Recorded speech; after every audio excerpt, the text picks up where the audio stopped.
Welcome to the ReaderHouse Roundtable, where authors from all walks of life come together to discuss the trials, tribulations, and triumphs of publishing their books. I'm your host, Corey Graham. Join us here every Friday night at 8 p.m. or listen anytime via podcast at Spotify, Apple Podcasts, Stitcher, TuneIn, and PodServe, to name just a few. The Author Roundtable is sponsored by ReaderHouse Online Bookstore, where the independent new authors come first. This next book looks to transform and heal readers. It's called The King's Daughter, Divinely Orchestrated. It's written by Michelle Davidson, and I'm really happy that Michelle is joining me here right now at the ReaderHouse Author Roundtable, and we get to talk all about it. Michelle, welcome to the show. Thank you for being here. Thank you so much for having me today. It's a pleasure. Well, the pleasure's all mine. Michelle, can you tell me all about The King's Daughter? What can readers expect here? Well, I would say to you that this book was truly inspired by the Holy Spirit. It wasn't my desire to sincerely write a book, but I realized through my own journey of not knowing and understanding just what the power of salvation did for my life and just the authority I walk in. And so I used this platform to share my journey, to share failures and triumphs, and at the end, understanding just what the power of God's grace, His love, and salvation can do in the life of any believer. Michelle, what kinds of readers do you think would get the most out of The King's Daughter? I think a lot of readers that may have been struggling in different areas of their lives, desiring more, wanting to go deeper in their walk with the Lord, would find that this book will really ignite and rekindle probably a flame that needs to be inflamed in their own personal journey and inspire them to do whatever is possible with the Lord. So I think the reader, at first, I thought it was women, but I'm finding so many men are enjoying the contents of this book. I think it's pushing both younger and older readers to just maximize life and the potential in Christ. Michelle, what was that spark that made you say, hey, I got to sit down and start writing this book. I want to get this thing published? Well, the thing is I never thought of myself as a writer. I had a bunch of friends that said to me, the stories that you're sharing with me intimately, the world needs to hear it. They need to hear how someone like yourself, who was told you would never have children or, come from areas where you were so impoverished and never thought, the basic needs that we have could be met, and then to be in a place of overflow. So just for people that watched my life to just see what God did and how He elevated me through faith, they encouraged me to share my journey, share my story, and ultimately I just honored the voice of the Lord that told me to go ahead and do this project. Michelle, I could imagine that writing something like this would have taken you a long time. Was that the case? It took me living it out for 20 years. It took me 2 months to write the book. So I lived this. I lived every page. So I poured my heart out in this book. I was just very honest and very intimate with the readers. So it took 20 years of my journey to be able to get to a place to write down and document my memoir. But it really just took about 2 to 3 months to finish the full draft of the book. And when it came to actually getting it published, what was the most challenging part about that whole process for you? So when I wrote the book, I wasn't really sure where it was headed. I wasn't sure if I would be published, if I would self-publish the book. It's a very interesting story. My husband and I was watching the Super Bowl 2021, the beginning of this year, January actually of 2022, and Christian Faith Publishing happened to just come across the screen on an ad. And he said, I feel good about this company. Why don't you send them your manuscript? And within a week or two, I went from not sure what would happen with the contents of my manuscript to being, signed by Christian Faith to produce this book. What was it like when you got that first physical copy and you get to hold your book for the first time?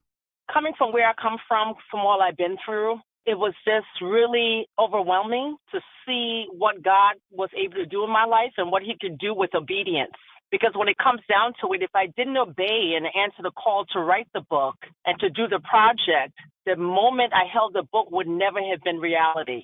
So just to know that you can honor God with your life and obey His call, His instructions, and He can glorify Himself in the work that is produced and the outcomes. So it was just awesome. It was just an awesome moment for me and my family because we've walked this journey together. Michelle, do you think you'll be doing more writing, more publishing in the future? I have two more books that I'm inspired to write. One for married couples and the other one that will really speak to raising children. I know a lot of lives are going to be touched by this book. It's titled The King's Daughter, Divinely Orchestrated. It's written by Michelle Davidson, and it's published by Christian Faith Publishing. You can find this one everywhere, of course, like at Amazon, at Barnes & Noble, on iTunes, and at traditional brick-and-mortar stores. Well, Michelle, it's been wonderful speaking with you here tonight and learning all about The King's Daughter and everything that you got coming up. Thanks again for joining me. Thank you so much for having me, and have an amazing rest of your day. Our Dream House. It's the new book. It's in stores right now, written by Janet Lombard Clements. And Janet is sitting right here with me now at the ReaderHouse Author Roundtable to talk all about it. Janet, welcome to the show. Thanks for joining me. Thank you for having me. It's my pleasure. So, Janet, can you tell me all about Our Dream House? Well, it's a story about a rabbit family who actually, in my opinion, lived in like 1905, and it's old world kind of. It's just basically telling you about the events that happened to this particular family, like in 3/4 of the year, from spring, summer to fall, and just the things they encountered during that time. What sorts of readers do you think would be really into Our Dream House, Janet? I hope everybody, but I kind of focus it on a younger generation. I know people today are not into old school, the young people, but I kind of like wanted them to see how some people used to live back in the day, mostly like from age 7 to 13 or 14.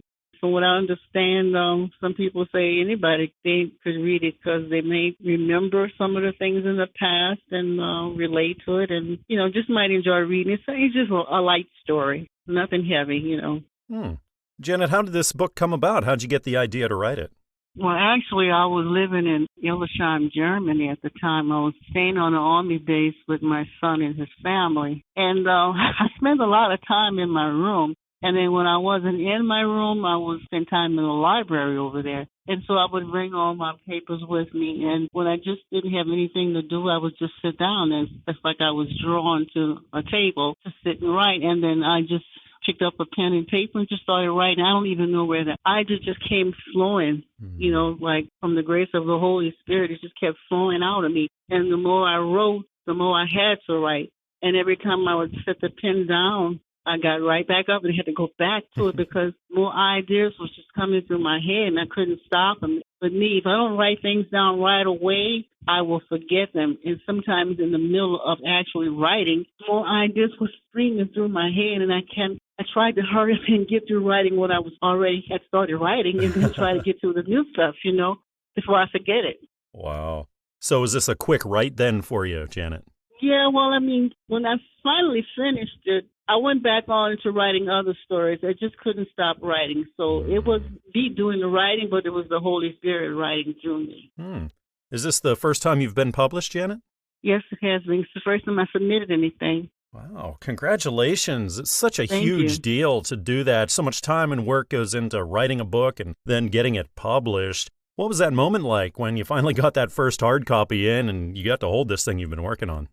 It was surreal. I still don't believe it, even though, like I said, I'm holding it in my hand, but I'm saying, who is this person? I don't know this person. So, and I had to realize this is me. Okay, this is not like me to think about achieving anything like this, in my life.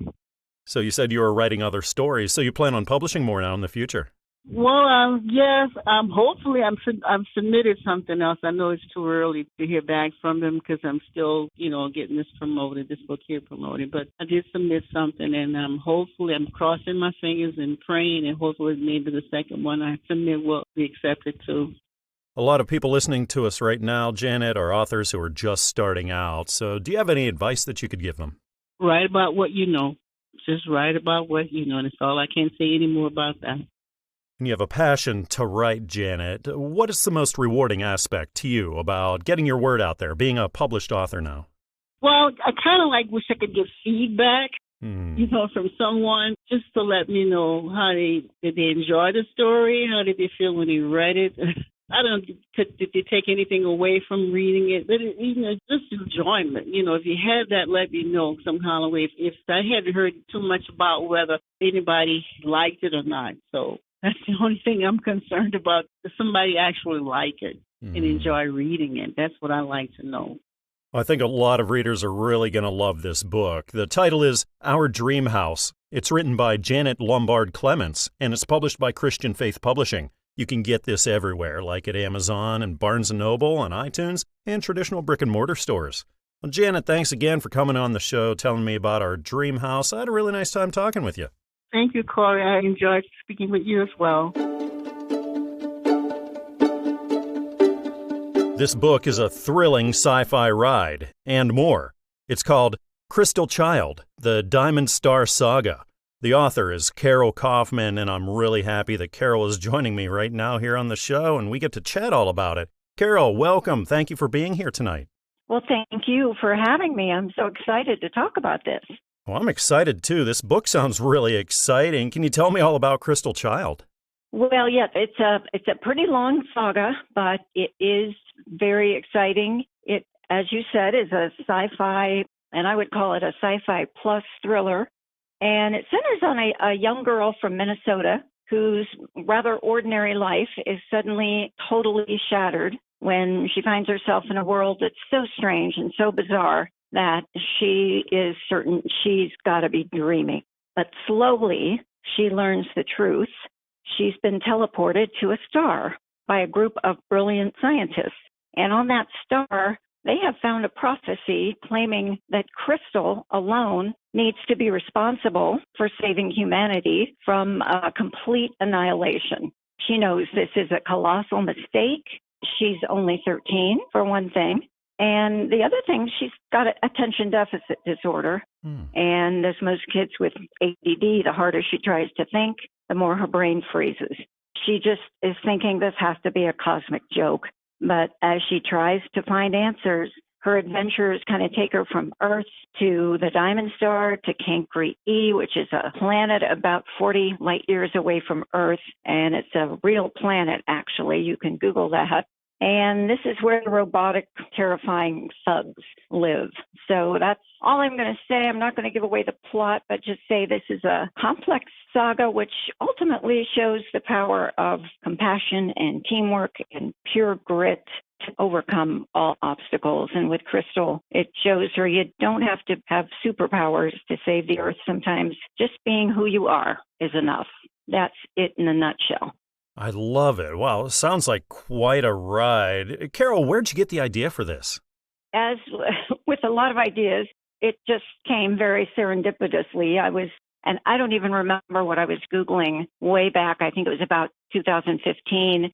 But you know how you go to a link and that leads to another link and another link, and something popped up and they said scientists have discovered a star that is about 50 light years from Earth, and it is down to a white dwarf, as they call them, which is basically a giant cinder of carbon. And we know that carbon is diamond. So they theorize that basically what you have in the sky is a gigantic diamond. In fact, they called it Lucy. And this is actually true, something you can look up. And I thought to myself, ooh, that'd make a good children's story, a kid's book. I think I'm going to start writing something. And that's the only goal I had in mind when I started writing it. And then somehow the settings and the characters just took on a life of their own. I've heard other authors say that, and I think to myself, what do they mean? But now I know. They just came to me, and that's how it started.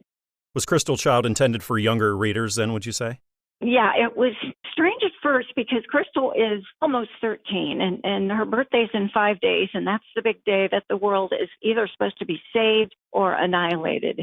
And so something is going on with her birthday. When I first started out, I started reading all the rules for children's literature. And I found out, oh, my goodness, if the protagonist is only 13, then your readers have to be 9. And other things, how many pages? It can only be 200 pages. And I went to my consultant who taught fiction writing at The Ohio State University. And she said, Carol, just write your story. So I did, and it ended up breaking some rules. So I would say that generally it would be for upper middle grades, but depending on the child and his or her interests. What I envision is parents and children reading this book together because there are a lot of issues that children are going through in this day and age, and it would be great to have an adult discuss these things with them.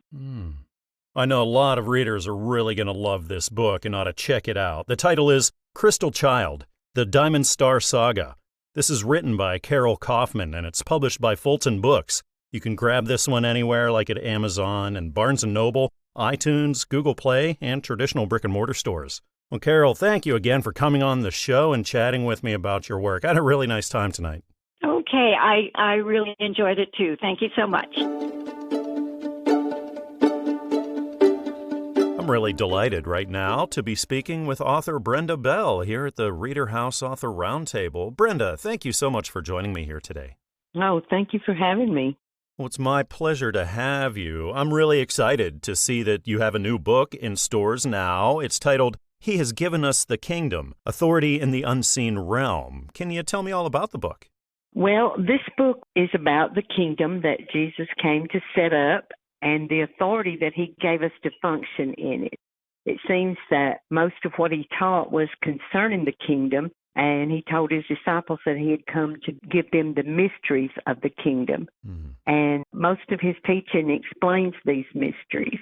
And he explained to them how things are going to change, and he was about to defeat Satan and turn the authority over to them, because in the beginning, Adam and Eve turned the authority over to Satan in the garden. And so Satan actually had authority over the earth at this time when Jesus came, but he came to destroy the works of the devil and turn it over to his followers. And he even compared it to a man going into a far country and leaving his servants in charge. And he said that they were going to be better off because of this, because he was giving them the Holy Spirit to go along with them and to help them, and that he would give them the keys to this kingdom, and whatever they were going to have the authority to do whatever they wanted to do, that he would back them up. Whatever they bound or disallowed, that he would back them up, his power from heaven, because he was giving them the authority to do it, but he was going to back it up with his power. And it's about using this book and our authority and speaking our faith-filled words and seeing things change in the situations in our life. Most people have not been taught that they have this authority. They just think whatever will be, and they just try to deal with it. But I believe that Jesus came to teach us that we have the authority to control our situations and our circumstances. And the book goes back to the beginning, actually, when the king was born, and I explained the rights of the king's family and how monarchs are created. And I have chapters on the ambassador, the rights that an ambassador has when they go into a foreign country, because they actually don't operate under the laws of the country they're in. They operate in the laws of the country that they're sent from, which is what we do. We operate from the authority of God and heaven, and we don't have to succumb to the things that try to overtake us in this life. And there's just a lot of people that have the ability to change their situation, but they don't know. They have never been taught. Brenda, what inspired you to write this? What gave you the idea for He Has Given Us the Kingdom? Well, I don't really know. I study a lot and I write a lot of notes, but they don't all become books. But sometimes the Holy Spirit would just press something on my mind as I'm reading, maybe a word that I've never thought about before. And then I'll remember that, oh, I've wrote about that somewhere, and I'll look it up. And then he just leads me from there. The first book I wrote, I was on a business trip in El Salvador and would go out in the mornings because those people kind of tend to sleep late and I don't. And I would start writing, and the content would come to me so fast that I couldn't hardly write it down fast enough. And sometimes I wouldn't even know what I was writing until I saw it come off the end of my pen. And it's just an inspiration that I have, that it just comes. And that book came in 2 weeks. This one took a lot longer. I think a lot of people are going to be blessed by this book. It's titled, He Has Given Us the Kingdom, Authority in the Unseen Realm. It's written by Brenda Bell, and it's published by Covenant Books. You can find it everywhere, like Amazon and Barnes & Noble and iTunes and traditional brick-and-mortar stores. Brenda, thank you again for joining me here and telling me all about your work. I had a really nice time. Thank you very much. I appreciate you having me. The Gatekeeper, What God Created the Man to Be. It's the name of the new book in stores right now, written by Dr. Jerry Tallo, and he's sitting right here with me now to tell me all about it. Jerry, welcome to the show. Thanks for being here. Thank you, Corey. Appreciate you having me. It's great to be talking with you today. Can you tell me all about The Gatekeeper? What's the book all about? So it's really driven by my worldview that developed my life message from 4 decades in ministry, that basically the particular spiritual DNA that God put into Adam as the male species at creation that determined what he was destined to be and do is at the core of this book. And so God made him to be the gatekeeper of the Garden of Eden, which meant to work and guard it, which means that he was supposed to protect it and make it prosperous. And the book discusses that whole philosophy and how it transfers to the man and his family. At the fall, that DNA was marred when the serpent showed up. Jesus Christ restored it. And so the book talks about the worldview of a man as the gatekeeper to his household today, regardless of what condition the home is in, what it looks like in society today, and how men can walk it out in modern culture. Who are you writing this book for, Jerry? What kinds of readers do you think would be into it the most? Well, obviously men starting in their teens. I'm not a huge fan of adolescents. Kind of lean toward the worldview that even a late teen can be a young man. Young men in their 20s and 30s and 40s, whether they're single or married, this is for them. It's for their spouses. It's for their girlfriends who want a noble husband and father. It's for grandparents or parents of older sons who want to show their boys what the scripture teaches they were made to be. So it's not so much about manhood, it's about the man's real DNA. It's for older dads who have wayward kids that can win them back. I would say it's for my fellow pastors that want to call their men up to nobility. Jerry, you said this is the product of decades in the ministry. Did this take you a long time then to write and publish? I would say the whole process, of course, it's my first book other than a dissertation I wrote, but that was a different animal. So I would say the whole process with the publisher, beginning to end, including all my writing, was, 12 to 18 months, something like that. I'd assume you learned quite a bit writing and publishing The Gatekeeper. What advice would you have to authors who are just starting out? Well, I would say, and this may sound a little strange, make sure that you understand the principles of communication and the English language. You have to believe in your subject matter. You have to own it. And you have to put the time in to do credible research with credible sources. I mean, if you looked at my book and read it, my source is the scriptures. I worked hard not to veer from that, and I consider it the most credible source there is. And I would say this, I've been writing a long time. You write in small chunks, right, Corey? You eat the elephant one bite at a time. That's right. So to speak. So I would say, take a goal of 5 pages at a time, get it done, go to the next 5 or 10 at a time, and write 5 days a week. Pick a time you're going to write and stick to it. Basic discipline, nothing complicated, basic discipline. There's a lot of time and a lot of hard work that goes into this kind of thing. So what was it like for you, Jerry, whenever you got the first hard copy of The Gatekeeper and got to hold it in your hands and look at it for the first time? What was that moment like for you? I mean, it was a bit surreal. There was tremendous gratitude because of what God had done and, everyone that supported me in it. There was excitement and I think I was inspired to keep writing. And I think readers will get a lot out of this book. It's titled The Gatekeeper, What God Created the Man to Be. This is written by Dr. Jerry Tallo, and it's published by Christian Faith Publishing. Of course, you can find this everywhere. Jump online, grab it at Amazon, Barnes & Noble, and iTunes, You can also get it down the street at your local bookstore. Jerry, it's been really fantastic speaking with you here tonight. Thank you again for joining me. I really appreciate you having me. Thanks so much. The Alchemist's Journey. It's the new novel. It's in stores now by Jef Curlin, and he's sitting right here with me now to tell me all about it. Jef, thanks for being here with me tonight. You're welcome. Thanks for having me. It's great that The Alchemist's Journey is out there for readers now. Can you tell me what they can expect? Hopefully a fast read, one that pulls them through, keeps them excited, keeps them going. It is a fantasy book set in modern times involving a protagonist who has had to deal with some tragedy and is, in pursuit of those who have turned his life upside down. Would you say this was geared mostly towards fantasy fans then?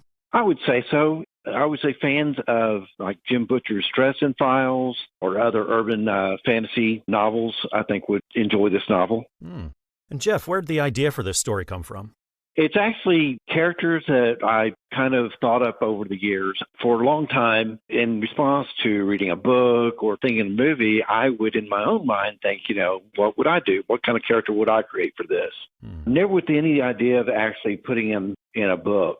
But when I actually did sit down to try and write a novel, I decided to see if I could do something with these, if I could come up with a coherent story. And so that's what I did. I sat down and figured a through line for the different various scenes I created in my head over, maybe a decade, then just put it down into print. Is this the first time you've written a novel then? Yeah, it is actually. Kind of an interesting thing about that for me is something I've always been interested in. I've been reading books since I was a child. When I was young, before we had internet and video games and all, that's where I spent my time most. I would read novels. I'd read it, a book or two a week. And it was one of those things, if anybody asked, I would have said, like, if I could pick, the career for me would be novelist. But for whatever reason, I had actually convinced myself that I couldn't do it. I was thinking, I can come up with some ideas for characters, but I don't really have a story in me. I can't put these all together in one story. I just never thought that I would ever do it. But in 2019, I got laid off. And then through COVID and everything, I maybe kind of think about, like, what should I be doing, with all this free time I now have. I had talked to my brother, and he had said that basically through some of our correspondence, he said, you're actually a pretty good writer. And I was like, really? And so I just thought, and I was like, I really don't know what else I want to do with where I am in my life. So I can at least try. So I did. I sat down and it just kind of flowed. And I started, I was realizing, wow, this is awesome. I am happier doing this than anything else I've done. And it was just an exciting thing to be done and to see it all come together. And even in writing, I'm like, do I have a novel in me, or do I only have a short story, or do I have a novella? Well, 120,000 words later, I had a novel. So thought I would put it out there and hopefully people will like it. Absolutely. Jef, I'm glad you made wise use of all that time. Have you given thought to a sequel maybe to this? Oh, yeah. I'm actually about 20 chapters into a sequel right now. Wonderful. And when you got the first copy in of The Alchemist's Journey, after all that time of writing it and just basically seeing it on the computer screen, you got to hold that first one in your hands. What was that moment like for you, Jef? It's almost like it's very akin to holding our firstborn child when they were born. I'm not going to say that the emotions were exactly the same, but, this is something that I have done. And for me, it was never, I'm not sitting there thinking, all right, now we're off and rolling, money's going to start pouring in. No, this was an accomplishment, a personal accomplishment that I did, something I never thought I could do. And holding it in my hands, it was so exciting and gratifying and fulfilling. I encourage my readers to check this novel out. It's called The Alchemist's Journey. It's written by Jef Curlin, and it's published by Fulton Books. Of course, you can get this everywhere. Grab it at Amazon, Barnes & Noble, iTunes, Google Play, and traditional brick-and-mortar stores. Jef, thank you again for joining me here tonight, telling me about The Alchemist's Journey and everything you're doing. I hope we can chat sometime again soon. Thanks a lot. I appreciate you having me on.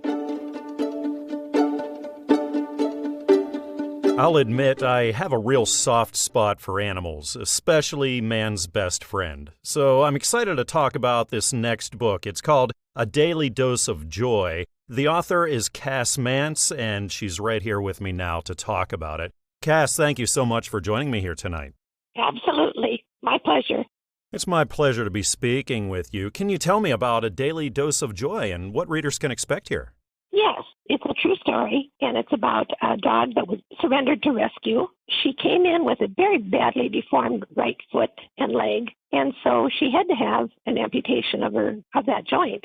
And she became one of the many dogs that are known and are described as tripods. And that's a word that describes an animal that has lost one of its limbs, either through a birth defect or an amputation, and then they only have 3 left, therefore tripod. It was important to me because I worked rescue for years, and I wanted to make a book that would encourage and be support to people who are going through health issues, and especially issues regarding major surgeries. So my book is really about an appreciation for the volunteers in rescue because they work so hard and are so dedicated, and also providing an option plan for a family who can't keep their pet any longer for various reasons, and letting them know that it's okay to surrender it to a rescue. And then also my personal experience with having had 2 dogs who became tripods at completely different ages in their lives provided me with the insight to offer support, suggestions, and encouragement to others facing health issues with their own pets. The book isn't just about Joy being a tripod.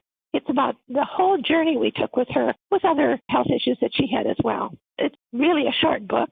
It's got lots of pictures, and it's an upbeat, true story filled with what we experienced as the enrichments of our golden retriever Joy, and how she brought so much love and so much success in her journey. And we just share the challenges with her. Sounds so wonderful. Kas, can you go back and think about when you got the idea, the inspiration to sit down, write this book, and publish it? Sure. Because, like I said, I worked rescue and I was for years, and I was doing a daily dose of joy reports or emails to the people in rescue that were walking the journey with us. So I kind of made a journal of all these reports that I had written to them. After a few years, I decided, hey, this might be a great book. So I kind of just started putting it together. And I will admit it took me probably about 2 or 3 years to really sit down and complete the book.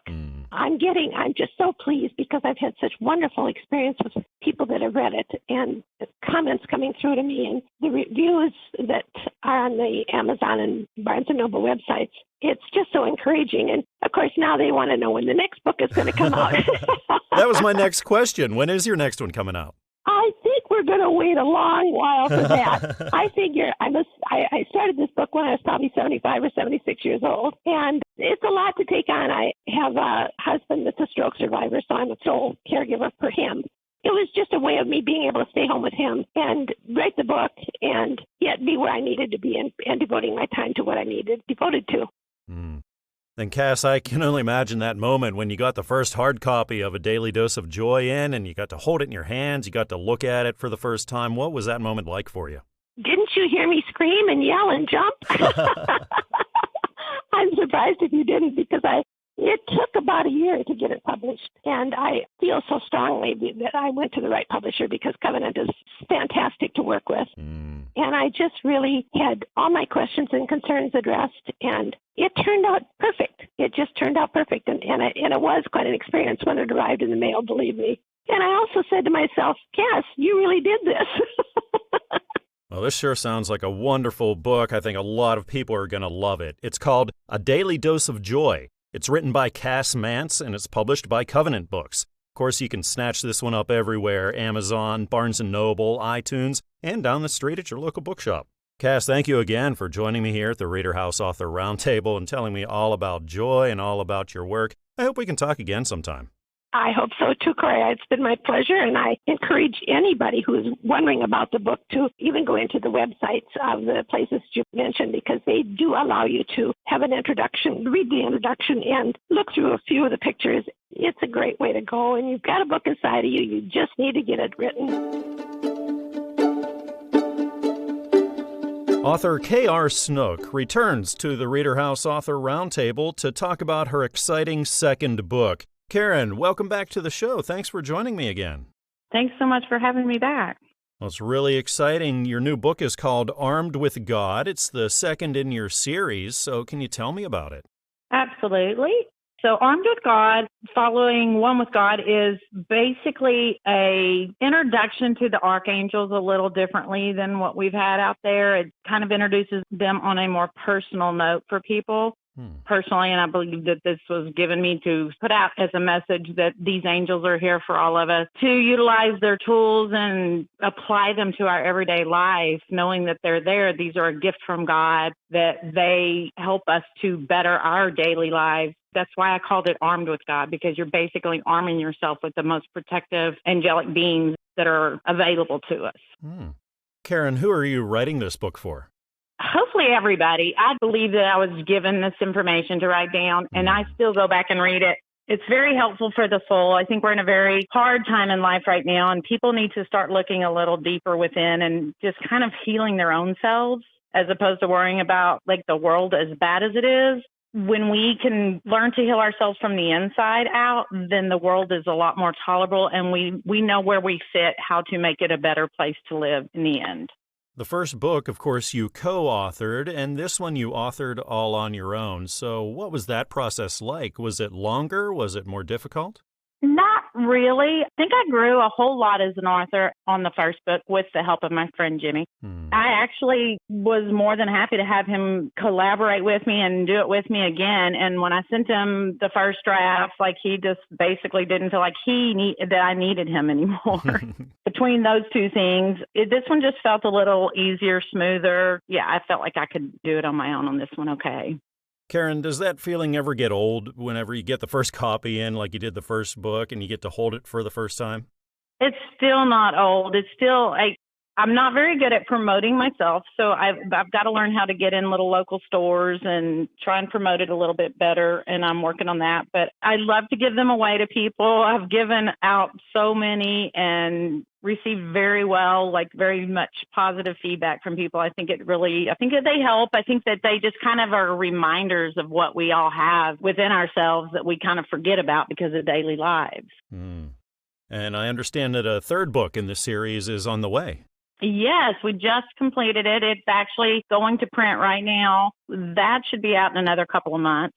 Where they're available, it takes a couple of months for everything. So that's another one that's following up in it, where this one teaches you to arm yourself and the tools that you can carry with yourself daily in life. And the third book will be more about protecting your own boundaries. And it talks a lot about empaths and basically how to protect your own energy from the dark of the world. How do you stay in a good place in yourself? I feel like they're just very helpful they're very small. They're very easy reads. They're just reminders, feel good reminders of we all have somebody out there that cares about us. Do you think then that the third book will complete the series, or are you thinking of going beyond that? I believe it's going to be extended in at least another one, maybe possibly two more. And I'm just beginning the work on the fourth one. It's quite a ways away. But basically, when I wrote the first one, I felt very, very channeled or very pulled to. I kind of felt like I had a message then that there would be 5 in the series. So the fourth is coming pretty easy. Fifth one, I'm not even sure what it's going to be about yet. So, because I don't want to get redundant, I don't want to get where it's the same thing over and over. And as you keep publishing and keep writing, I'm sure that you keep learning more and more things along the way, Karen. So what now would you tell authors who are just starting out?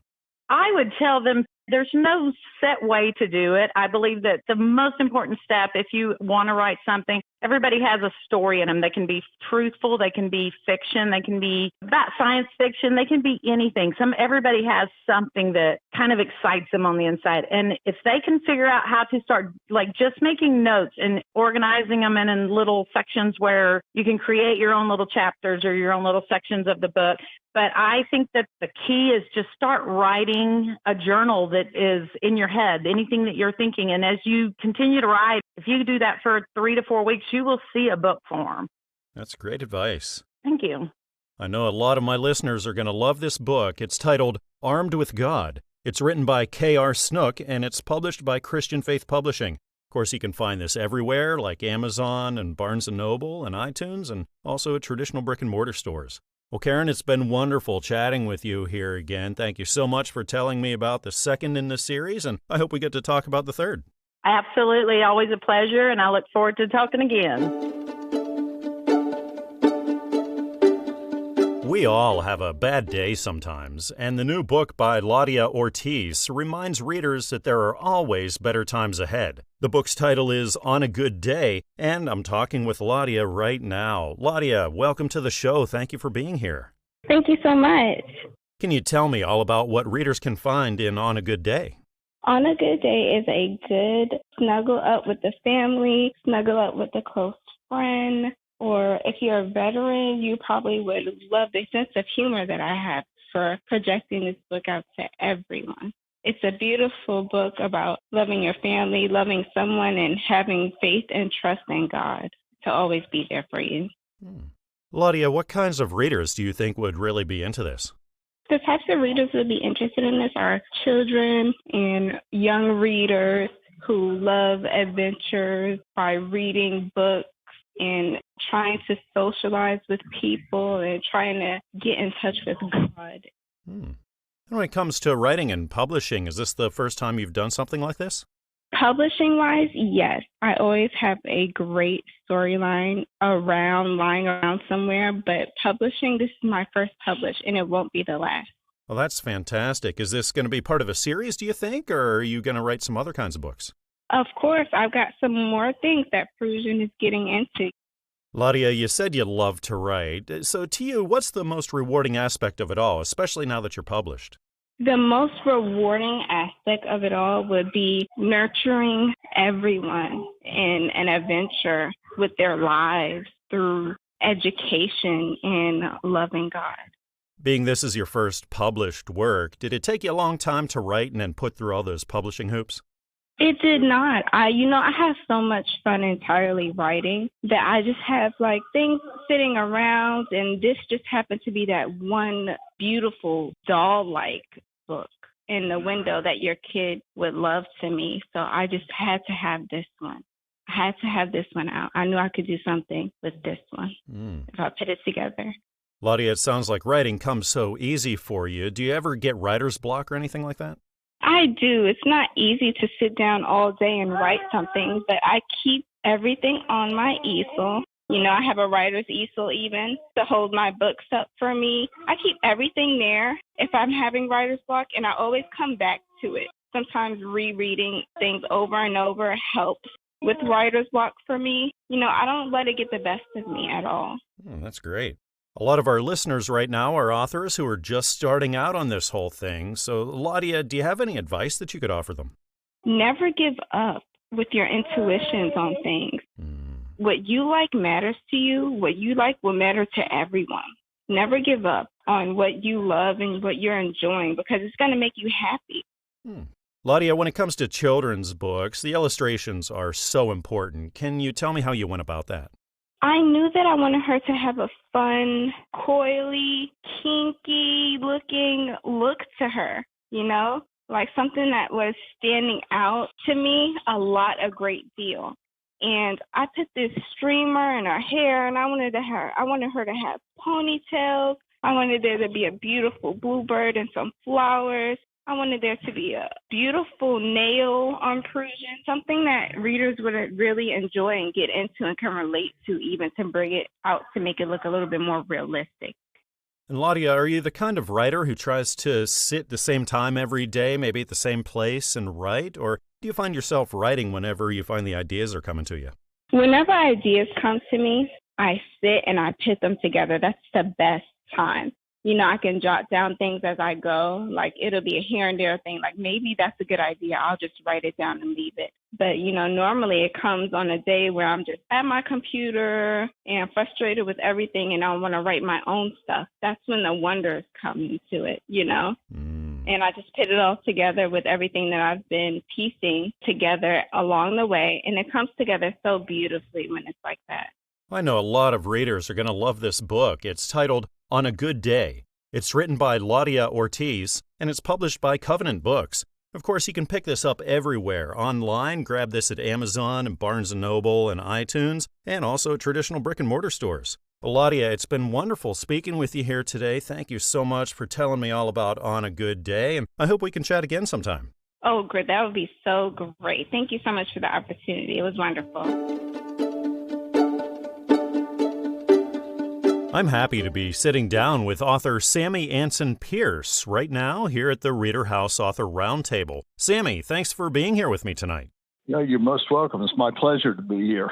It's really great to have you here. I just wanted to say congratulations for having a new book out in stores. It's titled Black Sheep Ace, Flying Sergeant Sammy Alpheus Pierce. Can you tell me about it?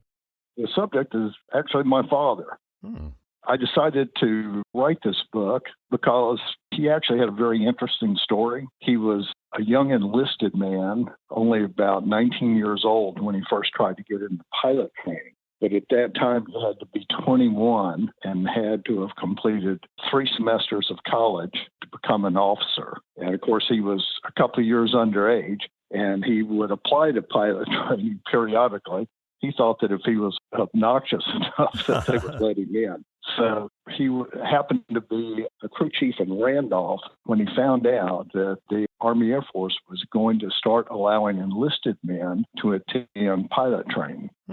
This was just before Pearl Harbor, but I assume that the Army Air Force realized they didn't have enough pilots. And it was a matter of time before we ended up in World War II.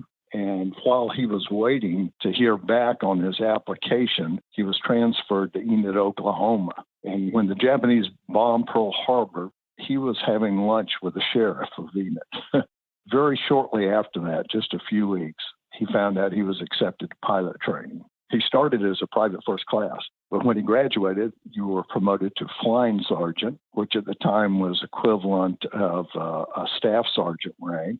He was lucky enough to get fighters.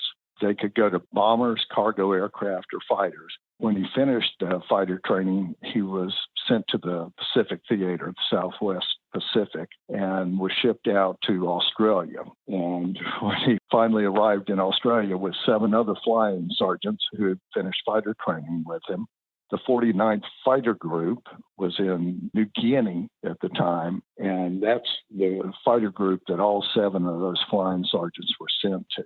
He was sent to New Guinea to fly P-40s, and he had a tour in P-40s. He ended up shooting down 3 confirmed Japanese aircraft while he was in New Guinea. Wow. At one point, he was in a 4-ship that was on the north side of New Guinea, and they were trying to protect a naval convoy. And when it was time for them to return to base, a squall line had formed over the Owen Stanley Mountains, and they couldn't get home.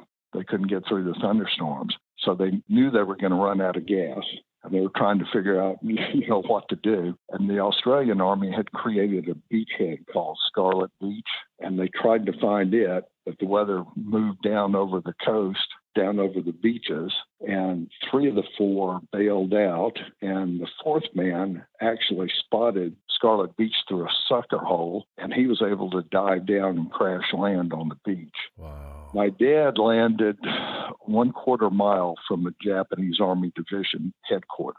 So it took him 5 days to get from where he landed down to the Australian beachhead. But he had severely damaged his left shoulder when he bailed out. It was torn out of socket, and all the ligaments were torn. He couldn't lift his left arm. Oh my gosh. He was sent to Australia for surgery, and then they made him go back to the States for rehab. And while he was in rehab, he flew P-51 Mustangs as a test pilot and then as an instructor pilot. And when MacArthur was getting ready to invade the Philippines, he was recalled to the Pacific. And then he flew P-38 through the rest of the war, through the Philippines, Okinawa, finally at Tsugi, Japan after the surrender. In P-38s, he achieved 4 more confirmed kills. So he was an ace at the end of the war with 7 confirmed kills, 5 probables. And he had progressed in rank from the flying sergeant up to, he was a captain and operations officer of his squadron at the end of the war. I really think a lot of people are going to enjoy this fantastic story of your father, Sammy. It's titled Black Sheep Ace, Flying Sergeant Sammy Alpheus Pierce. It's written by Sammy Anson Pierce, and it's published by Fulton Books. You can get this everywhere, online at Amazon, Barnes & Noble, iTunes, and Google Play, and also traditional brick-and-mortar stores. Sammy, thank you again for joining me tonight and telling me all about your extraordinary father. I hope we can talk again. I would like that. Like I said, I really enjoyed writing the book, and I enjoyed telling people about my father. He had quite a legacy. We hope you enjoyed this edition of the ReaderHouse Author Roundtable, where authors from all walks of life come together to discuss the trials, tribulations, and triumphs of publishing their books. We hope to see you back here every Friday night at 8 p.m. or listen anytime via podcast at Spotify, Apple Podcasts, Stitcher, TuneIn, and PodServe, to name just a few. The Author Roundtable is sponsored by ReaderHouse Online Bookstore, where independent new authors come first.